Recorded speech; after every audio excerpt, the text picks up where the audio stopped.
안녕하십니까. 세상 읽어주는 남자 이상훈입니다. 오늘은 인텔에 대해서 말씀드리겠습니다.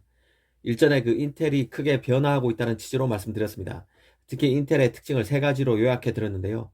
앞으로 몇 년간 이익은 감소할 가능성이 크고 인텔의 투자는 급격히 늘고 있습니다. 이 과정에서 사람들도 대거 바뀌면서 이 한동안 재무통에 밀려왔던 기술통들이 다시 특세하고 있습니다.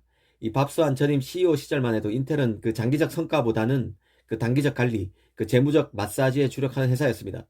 그러다 보니 안정적이지만 미래가 잘 안 보이는 기업이 되었는데요. 하지만 펩 겔싱어가 경영의 키를 잡고부터는 단기적인 고통을 감수하고서라도 그 과정을 잘 이겨내면 매년 성장할 수 있는 회사의 기반을 닦는데 초점을 맞추고 있다는 생각이 듭니다. 한마디로 인텔이 혁신가 위험 감수자의 손에 쥐어졌습니다.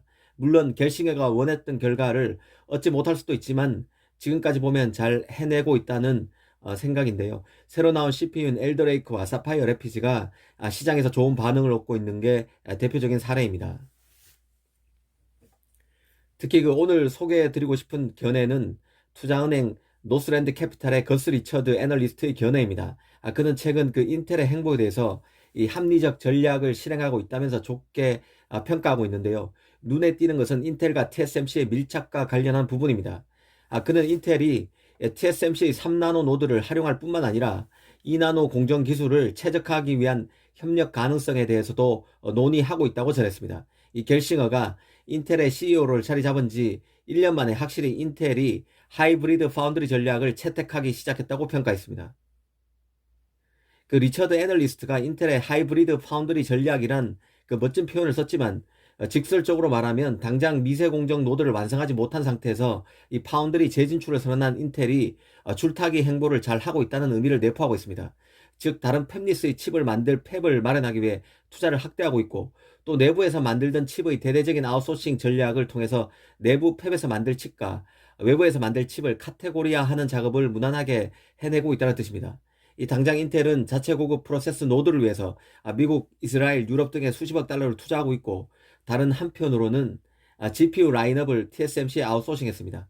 이미 외신을 통해서 TSMC의 3나노 노드까지는 인텔과 TSMC의 협력이 어느 정도 확인된 상황입니다. 내년인 2023년 나올 예정인 인텔의 미티어 레이크 CPU는 칩의 일부 다이를 TSMC의 5나노와 3나노에서 만들어 조립하는 방식으로 만들어지는 것으로 알려져 있습니다. 이를 위해서 인텔이 TSMC의 3나노 라인에서 시범 생산, 리스크 프로덕션을 하고 있다는 소식도 있었습니다. 이미 대만 언론들은 인텔이 숙적 AMD, 엔비디아에 앞서서 애플과 함께 TSMC의 3나노 공정을 가장 먼저 테스트하고 있다는 얘기가 속속 나오고 있습니다.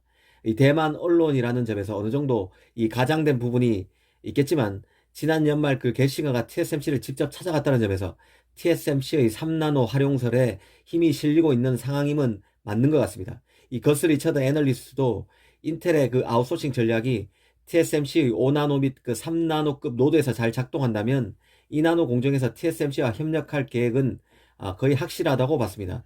이런 추론에는 하나의 가정이 작용하고 있는데요. 바로 인텔이 TSMC를 조만간 공정기술 측면에서 추월하지는 않을 것이란 가정입니다. 설령 이 가정이 만에 하나 틀린다 해도 현재의 인텔 펩 상황에서는 CPU와 GPU 모두를 내부에서 소화할 용량에 턱없이 부족하다는 점을 감안하면 인텔의 TSMC 의존 가능성은 상당 부분 설득력이 있다는 게 리처드의 생각입니다. 결국 중요한 것은 TSMC 초미세 공정이 무난하게 마무리 되느냐 여부일 것 같습니다. TSMC는 3나노 양산을 올 4분기에 시작해서 내년 1분기에 칩을 내놓을 것이라고 공언한 상태입니다. 현재로서는 TSMC의 3나노 칩은 처음 나온 3나노 칩은 애플이 될 가능성이 크고 인텔도 조만간 따를 가능성이 매우 농후해졌습니다. 인텔의 하이브리드 파운드리 전략을 주의 깊게 살펴볼 필요가 있다는 생각이 듭니다. 감사합니다.